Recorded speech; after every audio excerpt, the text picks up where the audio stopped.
Hello, students in poetry. Today we are going to discuss the 5 poetic feet, and we will give some examples so that you can fully understand these 5 poetic feet. So here we go, and listen carefully.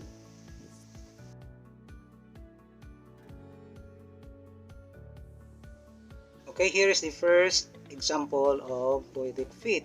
It is called the iamb, or sometimes called iambos in its noun form, iambic in its adjective form. By definition, the iambos is a succession of weak syllable and strong syllable. This is in a regular succession. Let us have this example here. It is a line from the song of Barry Manilow, I Write This Song. Now, if you examine carefully this line, you notice that if you read it in a natural way, your voice tends to go up and down in this manner. I write this song that makes the whole world sing.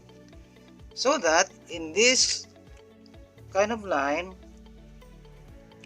we can now establish the stressed and the unstressed part.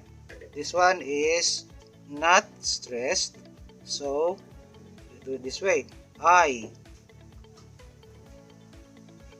write this song that makes the whole world sing.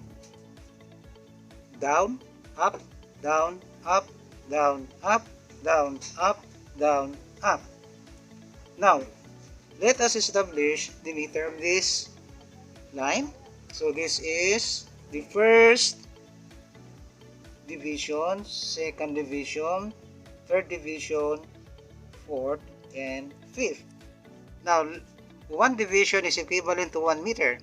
So if we count the number of divisions, we have 1, 2, 3, 4, 5. Since there are 5 meters, then this is called iambic pentameter. Here we go.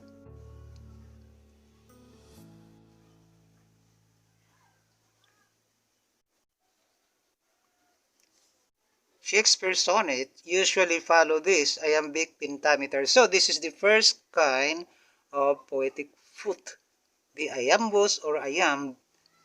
And then this will bring us to the second type, that is called the trochee. Now we go to the second type of poetic foot, and that is trochee. Trochee is a regular succession of strong syllable and weak syllable. Here is an example of trochee.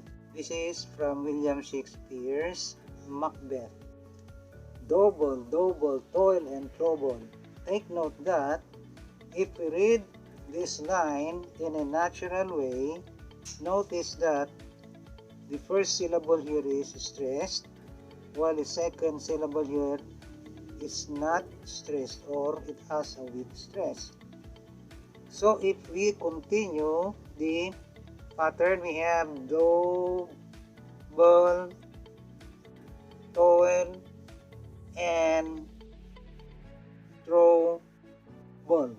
Now let us read this in a natural way.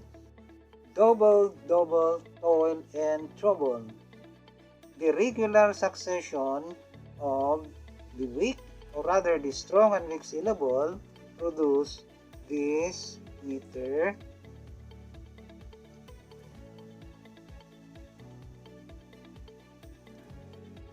Okay, so this is meter number 1, meter number 2, number 3, number 4.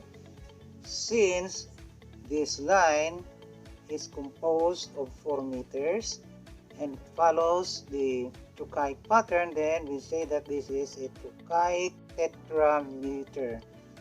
This is a classic example of trochee from William Shakespeare's Macbeth. So if we read this, notice that the regular succession of the strong syllable and weak syllable has a musical effect. Again, double, double, toil, and trouble. There is a musical characteristic to this line. Now this will bring us to the third type of poetic foot, and that is the anapest. Here is the third type of poetic foot.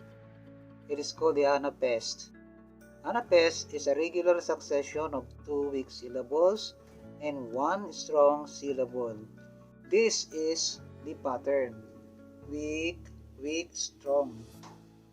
Let us have an example from Lord Byron's The Destruction of Sennacherib. Notice that in this line, the first two syllables here are not stressed. And then the next syllable is here, as you can see, heavily stressed. So if we are going to read this, it will be like this. The Assyrian came down like the wolf on the fold. There is the regular succession of two unstressed syllable and one stressed syllable. As you could see, the line now is divided into 1, 2, 3, 4 meters. Since there are 4 meters in this line, then we say that this is anapestic tetrameter. Now let us go to the next poetic foot, and that is the dactyl. Now let us examine the next example here. Okay, as you can see, there is a regular succession of one weak syllable and two strong weak syllables. If we are going to read this line, it would be like this: half a league, half a league, half a league onward, all in the valley of death, rode the 600. There should have been a continuation here, but due to the lack of space, we did not include that anymore. But anyway, if we examine very closely this example, you notice that it would agree with the definition of a dactyl. And what is a dactyl? It is a regular succession of one weak syllable and two strong syllables. That is the pattern. Now let us review the example. This is from Tennyson's Charge of the Light Brigade. Now examine very closely. The first syllable is not stressed. The second and third syllables are heavily stressed. This is also true to the next subdivision. The first syllable is not stressed. The second and third syllable, are heavily stressed. And notice that the pattern is repeated throughout the line. Thus, we say that there is a regular succession of one weak syllable and two strong syllables. And now, let us focus our attention to the next poetic foot, and that is the spondy. Now let us have the last poetic foot, spondy. Well, spondy is a metrical foot wherein in a line, at the end of the line, there are two strong syllables. We have here the word spondy. It is actually an old French word, and it comes from Latin word spondeos, and in turn it was derived from the Greek spondeos. If you take a look at the example here, which is taken from Alfred Tennyson's Break, Break, Break, notice that in the first and second lines of Tennyson's poem follow a spondaic meter. Break, break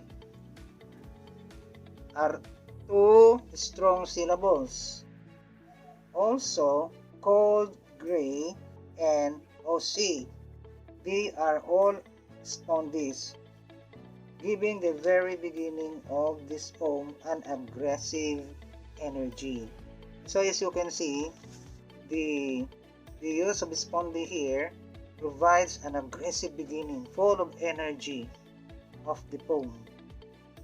So at this juncture, I hope and yeah, I hope that you have understood the lesson carefully. So let us now summarize what we have discussed. So there are 5 poetic feet, namely the iambos, a anapest, dactyl, and the last one, the spondy. So thank you very much for your attention. Good day. Thank you very much. Please give your comments and suggestions, and please subscribe to my channel and like my video. Thank you very much.